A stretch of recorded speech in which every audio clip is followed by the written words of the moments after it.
Hey, intuition seekers. One of the questions that I get a lot is how? How did I get started down this path? Why do I continue to study intuition? How do I make it real? Like, where did this all start? And the answer to that is honest and truly, I got pissed off.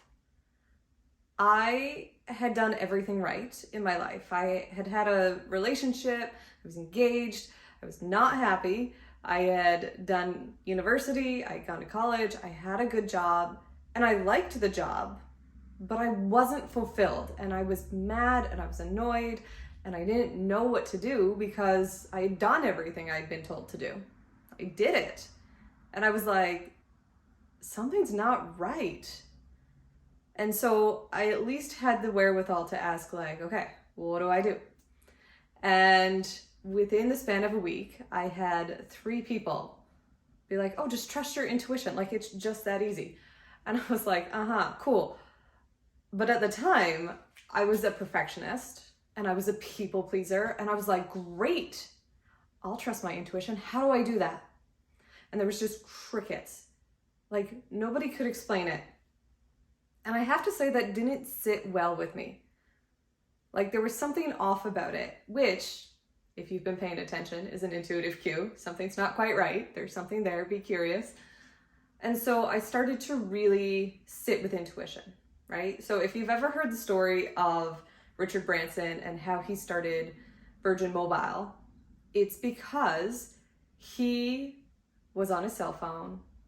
Something was up. He called customer service, and customer service was just atrocious, and he was pissed off. And he was like, well, if you're going to have crappy customer service, we can solve this. He started his own phone company. That was his solution. And so apparently I have a very similar trait where if I get pissed off because I'm like, you can't answer my questions, I'm going to find the answers myself. I'm going to figure it out.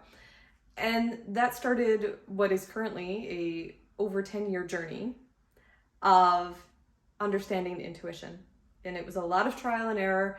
And it's a lot of figuring it out because I knew one thing. I knew one very important detail. And that is that we talk about intuition like it is real. And that's because it is. If we talk about it like it's real, it has to be real. It has to be something that we can understand and wrap our head around and wrap our heart around. And so that's everything I wanted to do. I just kept working with it and I'd be like, okay, well, let's see about this and let's pay attention to that. And slowly but surely, now my intuition talks to me in English. In fact, it almost never shuts up.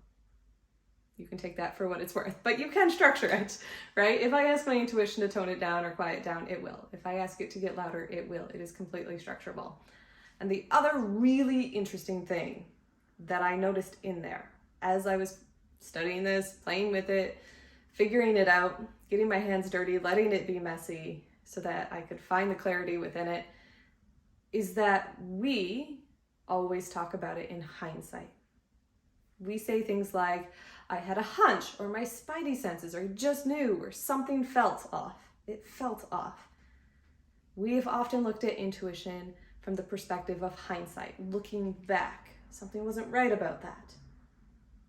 And I was like, well, that's not good enough for me. I want to be able to use it proactively. I want to not just look back and say, oh, this is what I should have done.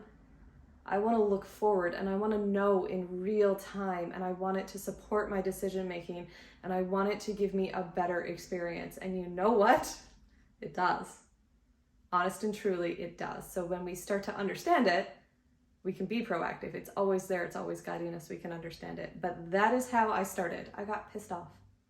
I wasn't happy with something, and I set out to change it and to fix it. Or at least not to fix it, but to understand it. So if that's you, if something is nagging at you, that's a cue. Be curious, explore it, understand it deeper, do some research, see what is out there on that topic. And if you have questions, of course, throw them below. I love talking about intuition. I love making it easy for you and real and practical. Almost made it through the whole video in one take, but whatever.